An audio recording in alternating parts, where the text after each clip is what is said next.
What's going on, everyone? Welcome back to the channel. My name is Lewis, and welcome back to my house. We haven't filmed here in quite some time, but now that league is back, one of the things that I really want to do is bring back the league recaps.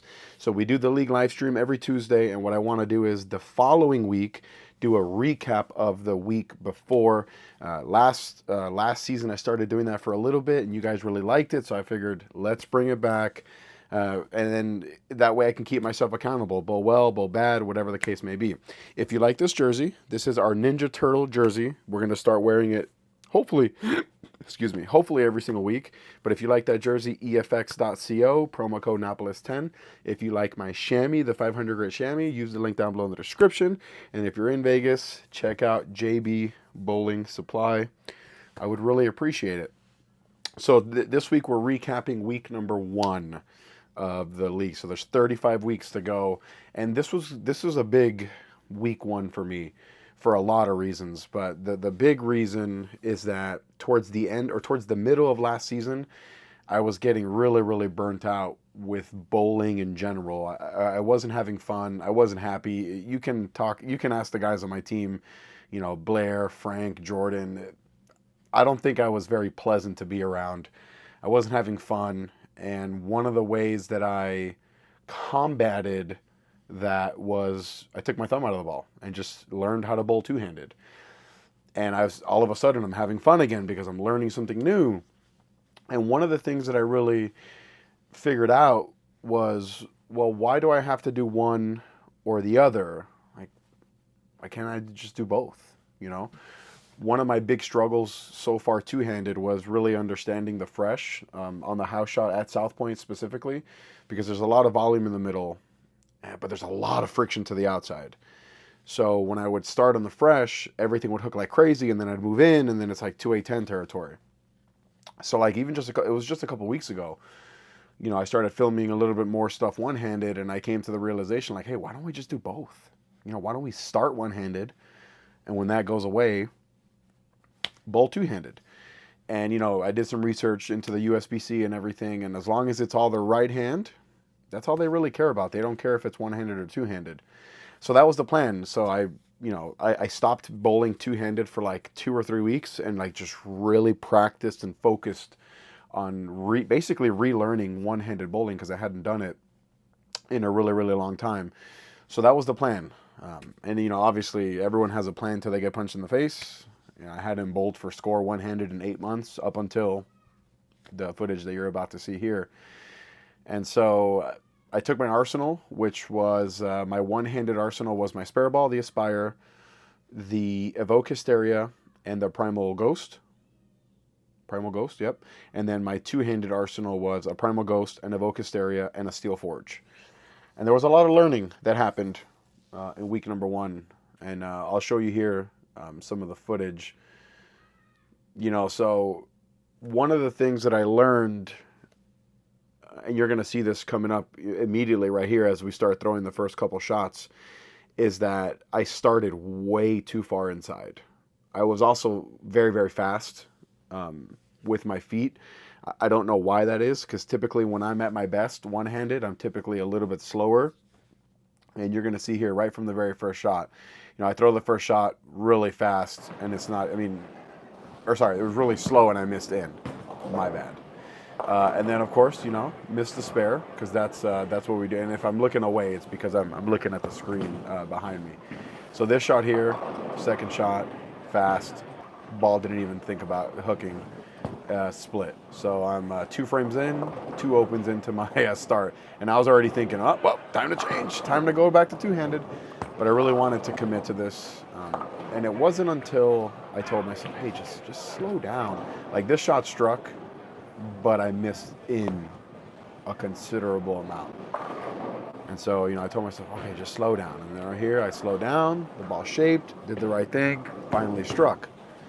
And that was when things really changed. I said, okay, now we have something good here. Now we need to really figure this out. Now, and this one I got it right, and it hooks. Big split. So now I'm understanding, okay, I'm in the right speed, I'm in the right tempo. I think we got something here. Now the next question is, well, when do I make the change? Do I make the change? I think that's going to be the really big thing. Like, do I even make the change? Because that, you know, split, then I just 9-pinned. So they're telling me I can still move in, and I don't want to switch from one-handed to two-handed just because I'm going to move in. I want the change to happen because I'm moving in and I can no longer carry. Right? Like if I start flat tanning when I move in, but if I stay right, it hooks a ton. That's when I need to make that move. But as you can see here, a nice little messenger 10, shake that off. As you can see here, I moved in, my ball speed stayed the same. I have no reason to really to even consider taking my thumb out of the ball.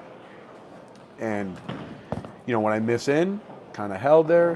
When I get it going to the right, looks fantastic. So this right here is going to finish up game number 1, all in the Primal Ghost. Nice little messenger 10. And yeah, so I finished game 1 for 214 with 3 opens.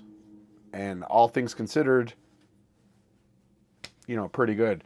So going into game 2, I'm pretty confident. I finished on a, what is that, 5-bagger? I finished on a 5-bagger to start game 1. So I'm feeling pretty confident. I just won my point. It was really close. I won my point by like 3 pins or 4 pins. So very, very close. So as we start here game 2,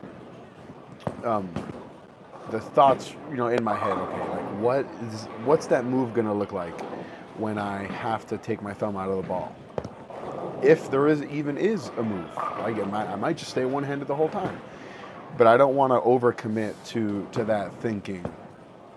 And so, you know, I finished with the back 5 game 1. You know, I got the front 3 here, game 2. Everything's looking pretty good.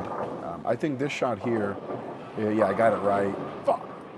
And wrap 10. So I can't really be too mad at the result. I can be mad at the spare attempt, flagged, right?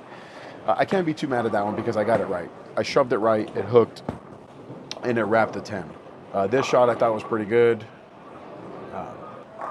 Another 10 pin. And in typical Lewis fashion, when it rains, it pours because, bam. So I got front 3. Hey, I'm glad I got my spare ball. Yeah. It's not really a good feeling, but you know, I think it's important that we do these recaps and we keep ourselves, you know, accountable. So now I'm panicking, right? Because now I'm like, I feel like I can't miss. I don't want a 10 pin again. You know, the ball was sticking to my thumb, but it's sticking to my thumb because I'm squeezing the daylights out of it. So yeah, we're in panic mode, and I think this one is one that I threw pretty good. Yeah. So this shot here, I didn't that love crumbled it. Like something was I didn't missing. love it at all. I'm thinking to myself, hey, this two-handed thing is going to come here pretty soon, because even when I do throw a good shot, it came in super light. Now I'm like all squeezy. I don't really know what to do. This one looks like it's a pretty good shot, and it 10 pins. So now I go back and I tell Jordan, Blair. I go, hey, Jordan's in Mexico or in Iraq or in Dubai. We have no idea. So now I say, okay, we're gonna 10 pin, or we're gonna switch to 2 hands. And I went to the Steel Forge and I went 6 left and I went Brooklyn. So really was not even close. So I make the spare. I need 8 pins to tie, 9 pins to win.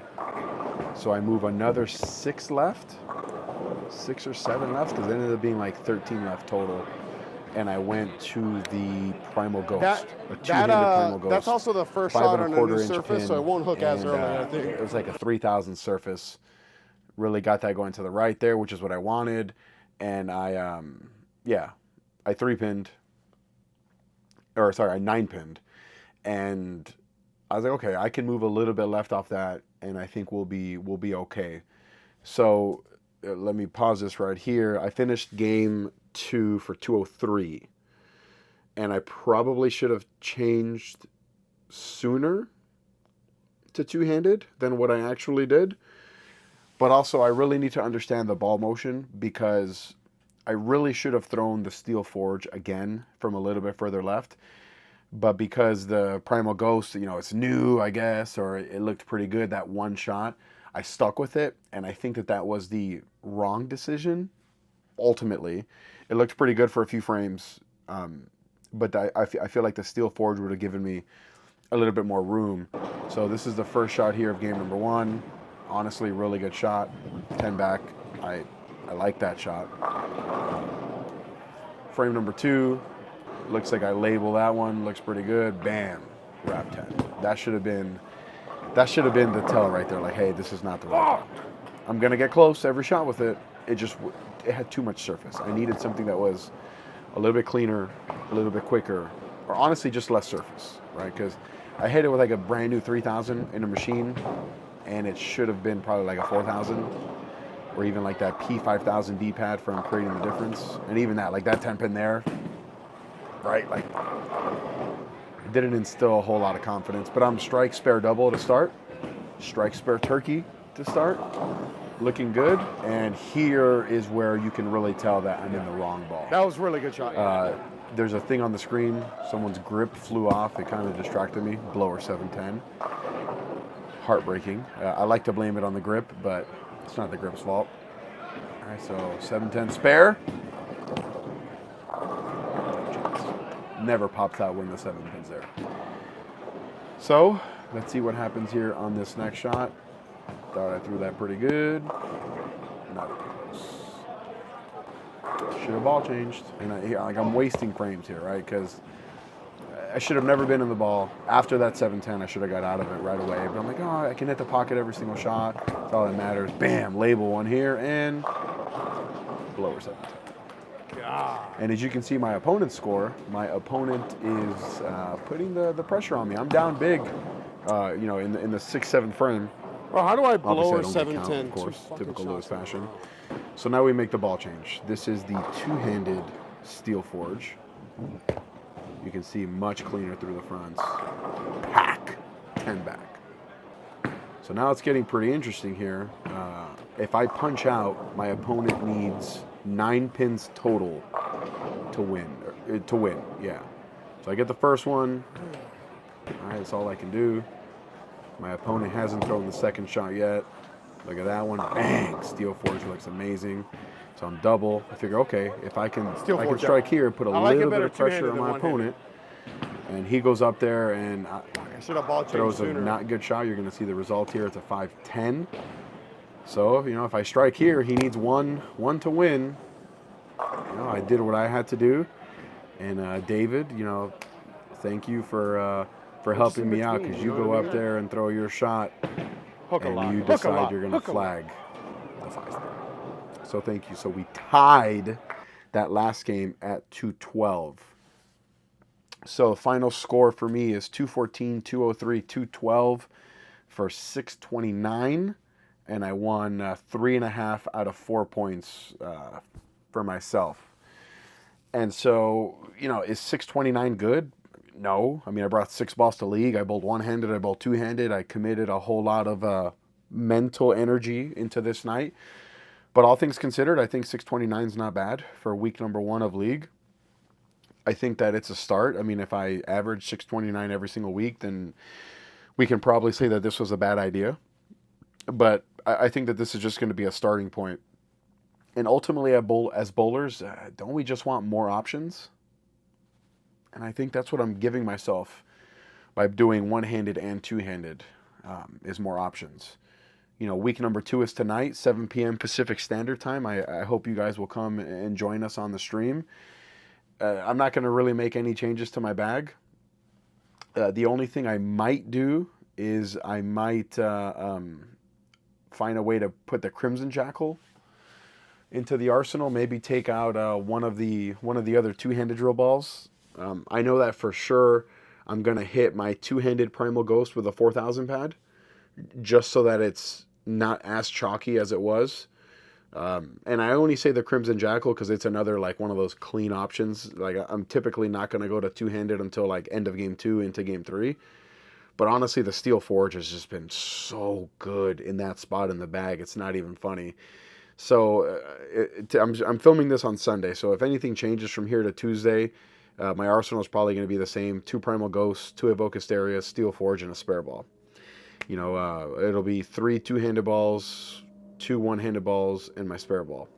So, you know, let me know in the comments. Do you want to see more of these, like, league recap videos? I like doing these because it gives me a chance to really watch what I'm doing week to week, and I think that you guys can gain some information as to my psyche, what I'm thinking, but also maybe your game, right? Oh, this is, you know, when I see this, I'm not doing this, but maybe I should do that, whatever the case may be.